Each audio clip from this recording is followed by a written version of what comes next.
Pero sin embargo, aquí hay necesidad de hacer una reflexión, porque lo primero que uno observa en esta ley es que quien está en la obligación de reparar son los victimarios, son los miembros de los grupos armados que pretendan gozar de beneficios judiciales, los que podrán indemnizar, reparar o restituir a sus víctimas. El Estado se sustrae de la obligación. Entonces, si el Estado se sustrae en esta obligación, pues no apoya ni con reparación ni con protección. Pues la obligación en esta ley, la Ley de Justicia y Paz, repito, está en cabeza de los miembros del grupo armado que se hayan desmovilizado y que además hayan entregado bienes al Fondo de Reparación de Víctimas.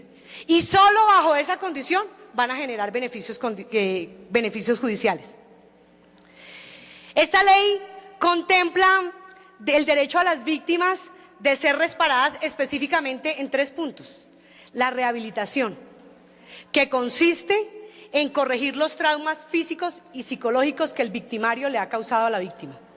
La indemnización, que consiste en reconocer los perjuicios causados, ley que ya ha tenido gran debilidad actualmente y que obligó a que se creara una nueva ley de reparación por la vía administrativa, porque los miembros del grupo al margen de la ley, los bienes que han dado para reparar a las víctimas son ínfimos, no se compadecen con la realidad del daño que han generado.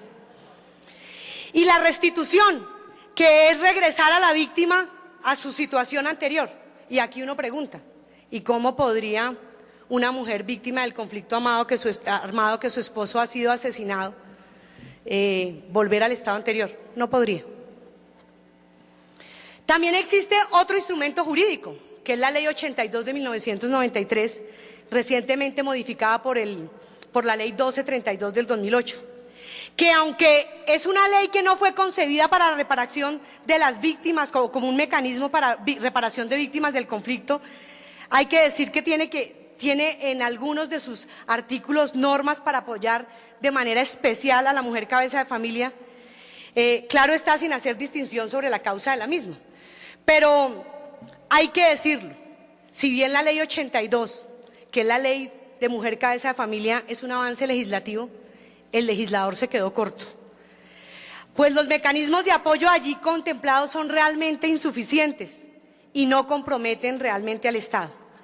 En efecto, la citada ley considera que son medidas de apoyo a la mujer cabeza de familia, entre otras, la inclusión de estas mujeres al régimen de seguridad social, pero en forma prepagada y con créditos, y en algunos casos excepcionalmente de manera gratuita, lo cual debe ser también reglamentado por el Gobierno Nacional.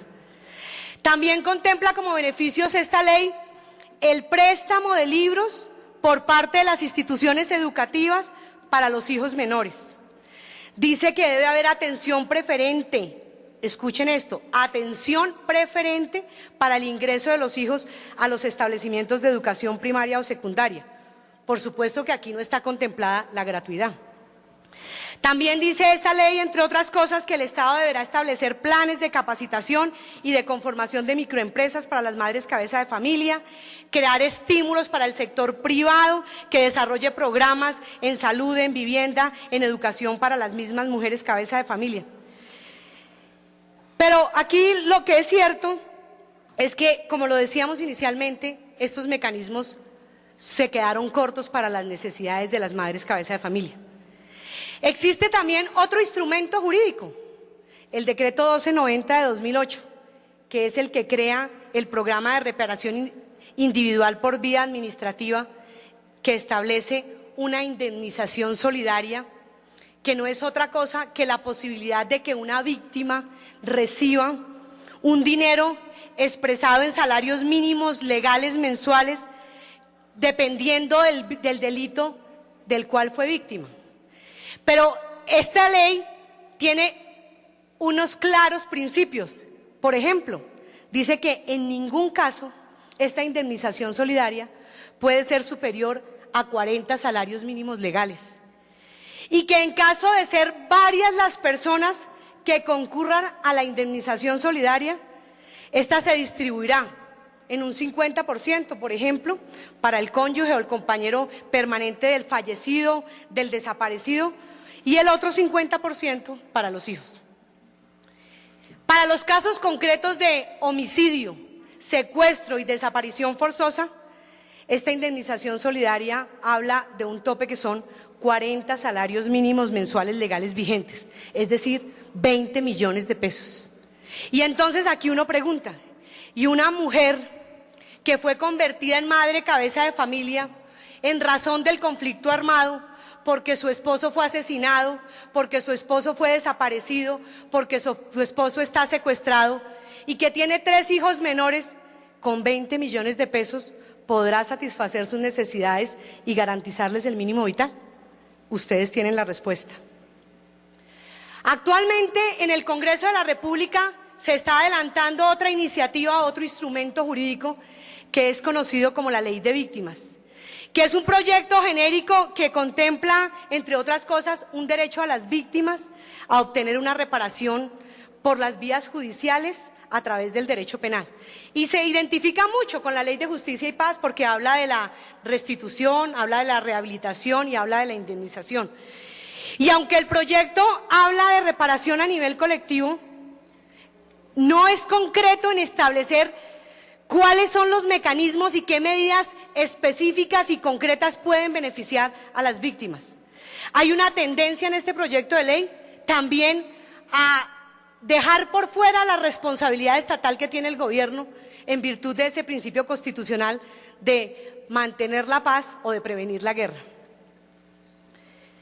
Finalmente, debe decirse que también la Presidencia de la República, a través de la Agencia para la Acción Social, viene desarrollando el programa que es denominado Familias en Acción, que entrega subsidios de nutrición, sí, para los niños menores de 7 años y entrega también subsidios de educación para los niños de entre 7 años y los jóvenes entre los 18 años. Pero es importante también decir que esto es aun cuando es un esfuerzo del Gobierno Nacional, tiene unas limitaciones y esas limitaciones hacen que se piense en una medida más amplia, más concreta, más específica de beneficio general. ¿Qué dice estos subsidios o estos programas que tiene Acción Social? La ayuda del gobierno se limita ¿a qué? A los subsidios, que significa la entrega monetaria de un porcentaje de los gastos para la educación de los hijos. Los destinatarios de estas ayudas son también específicos. Deben ser familias del nivel 1 del Sisbén, deben ser familias desplazadas o familias indígenas. Esto lo que hace es evidenciar que, si bien es cierto que es una ayuda, el programa no está dirigido a solucionar el problema de la educación de manera integral y que los hijos de aquellas madres que son víctimas del conflicto armado seguramente no van a tener la posibilidad de acceder a la educación y tampoco ellas.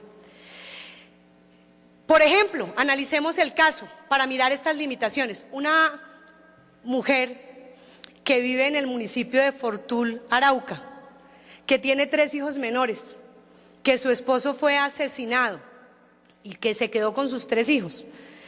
Ella no tiene la condición de indígena, ella no tiene la condición de desplazada porque no emigró de su región a otra ciudad, está allá, y no tiene la posibilidad de estar en el nivel 1 y el nivel 2 de Sisbén.